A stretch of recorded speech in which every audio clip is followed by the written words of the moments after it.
40번입니다. 옥내 저장소에 질산 600리터를 저장하고 있대요.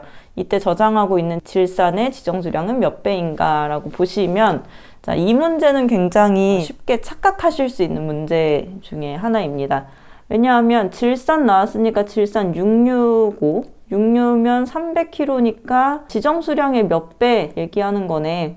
300분의 600 하면 되는 거 아니야? 라고 하시겠지만 잘 보세요. 지금 이게 절대 아니고 여기는 지정수량은 킬로그램입니다. 근데 문제에 제시된 건 지금 리터예요.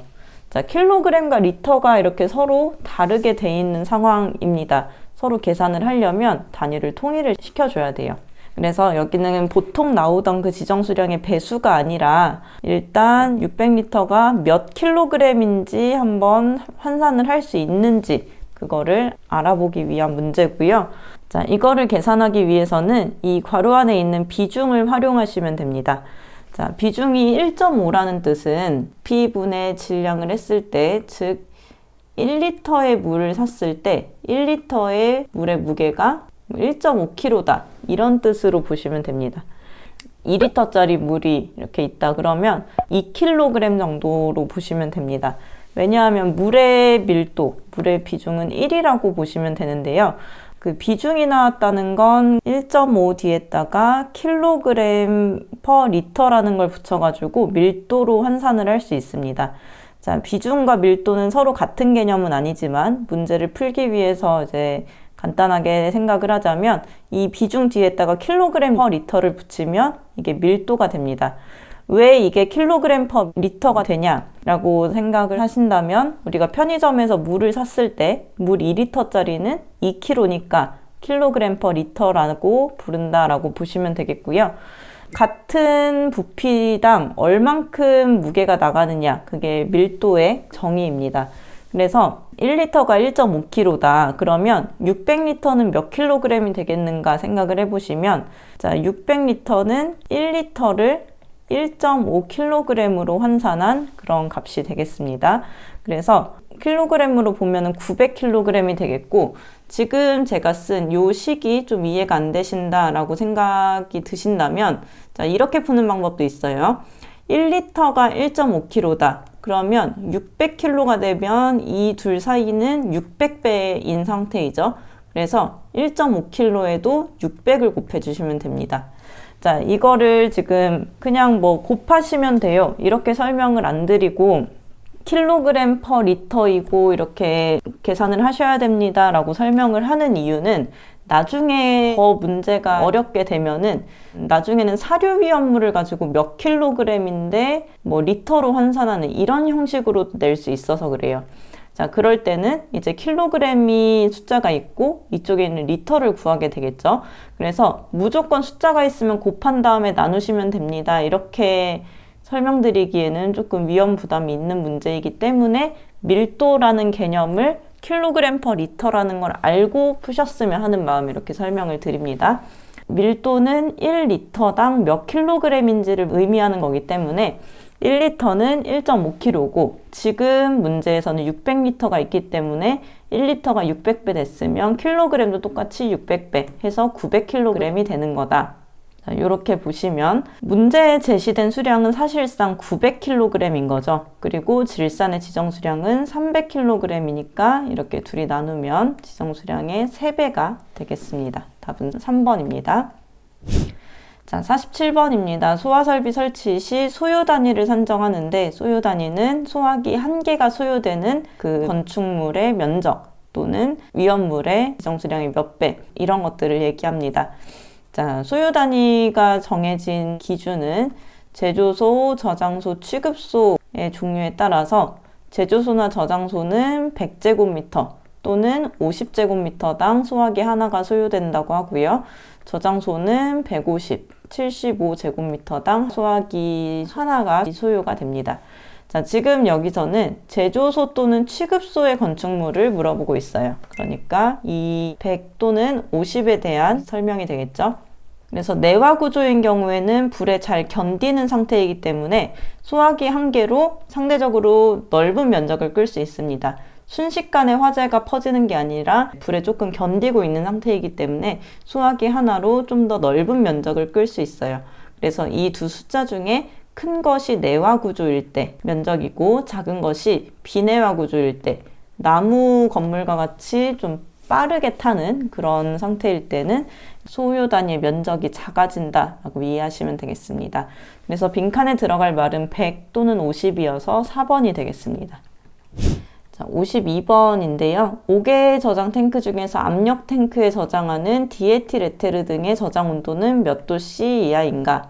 자, 이 내용은 표로 한번 정리를 해 두시면 좋을 것 같은데, 자, 이 내용에서 이제 압력 탱크에 저장할 때, 그리고 압력 탱크가 아닐 때, 또 보냉 장치가 있을 때, 보냉 장치 없을 때, 이렇게 네 가지 경우고요.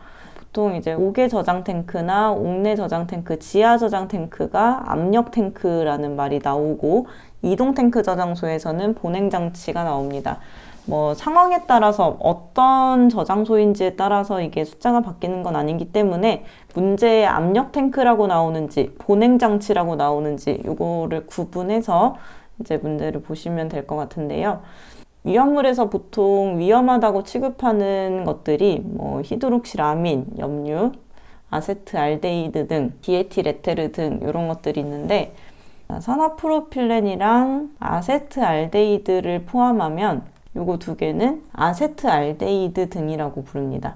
자, 요렇게 두 개를 합친 것을 아세트알데히드 등이라고 부르고요. 그리고 자, 디에틸에테르 등 이런 특별하게 관리하는 위험물들이 두 가지로 분류를 하게 되면 아세트알데히드 등 중에서 아세트알데히드를 압력 탱크가 아닌 곳에 저장을 하게 되면 여기는 저장하는 온도가 15도씨입니다. 그리고 산화프로필렌이랑 디에틸에테르는 30도씨입니다. 그 다음에 압력 탱크의 경우에는 이 위험물이 어떤 것인지에 상관없이 40도씨가 되고요. 그리고 보냉 장치가 있는 경우에는 이제 온도 조절이 가능하기 때문에 B점 이하로 유지, 그리고 보냉 장치가 없는 경우에는 40도씨 이하로 유지, 이렇게 온도가 정해져 있습니다. 그래서 시험에서 좀 자주 보일 수 있는 문제가 이 부분이에요. 압력 탱크가 아닐 때 산화프로필렌이 15도씨인지 아세트알데히드가 15도씨인지 이게 헷갈릴 수가 있거든요. 자, 압력 탱크일 때는 압력이 들어가 있는 상태니까 압력이 일정하게 유지가 될 수 있어요. 그래서 상대적으로 압력 탱크가 아닌 것보다 조금 더 안정할 수 있습니다. 그래서 40도씨를 유지하는 거고, 보냉장치일 때, 보냉장치 아닐 때, 보냉장치인 게 더 이제 안정적이긴 하겠지만, 모든 탱크에 보냉장치를 하기에는 현실적으로 어려울 수 있는 부분이 있기 때문에 보냉장치가 아닌 경우에도 40도씨 유지하라고 되어 있습니다.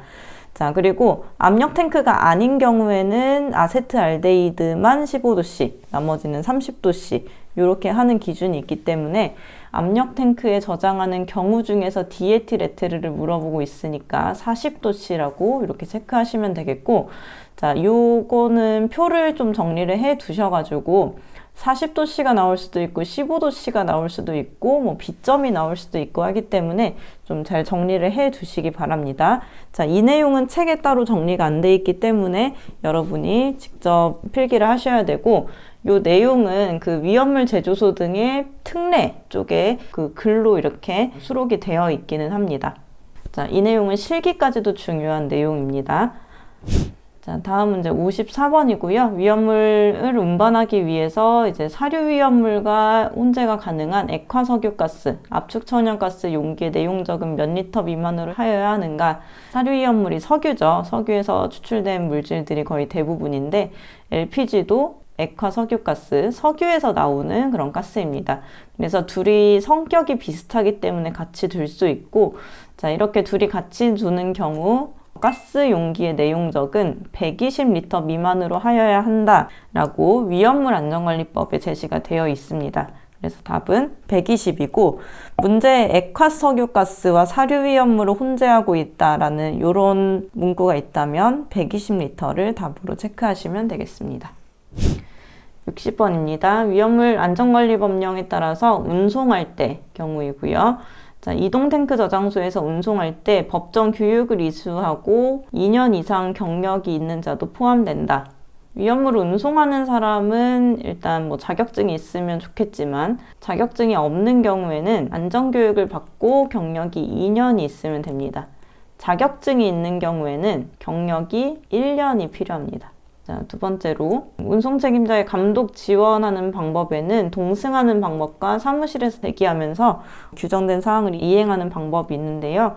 자, 이렇게 같이 탑승하는 경우, 그리고 이제 운송자가 어디까지 갔는지 체크하는 이런 두 가지 방법이 있는 거 맞고요. 자, 3번에 서울에서 부산까지라면은 보통 기준이 340km 이상인지 이하인지에 해당하는데 서울에서 부산이면 340km 이상인 경우입니다. 자, 그 외 도로는 200km 이상인 경우에는 2명이서 운반을 해야 됩니다. 그러니까 혼자 운전을 하는 게 아니라 교대로 바꿔가면서 이렇게 2명이 운전을 해야 하는데요. 1명이서 운전할 수 있는 경우도 있습니다. 자, 운송 책임자를 동승하는 경우가 있고요. 또 이류 위험물을 운반하는 경우 3류 중에서 칼슘, 알루미늄의 탄화물 운반하는 경우, 그 다음에 4류 위험물 중에서 특수 인화물을 제외하고 나머지 위험물을 운반하는 경우에는 1명이서 운반할 수 있습니다. 그리고 2시간마다 20분의 휴식을 가지는 경우, 그런 경우에도 1명이서 운반할 수 있습니다. 그래서 금속의 인화물 300kg을 1명의 운전자가 휴식 없이 운송해도 규정위반이 아니다. 자, 일단 금속의 인화물이 아니라 칼슘, 알루미늄의 탄화물이라고 고쳐야 되고요. 그리고 2시간 이내마다 20분씩 휴식도 해야 됩니다. 자, 알킬리튬이나 알킬알루미늄은 감독 지원을 받아야 되는 대표적인 위험물이고 자주 출제되는 문제 중에 하나죠. 자, 맞는 설명이어서 3번이 답이 되겠습니다.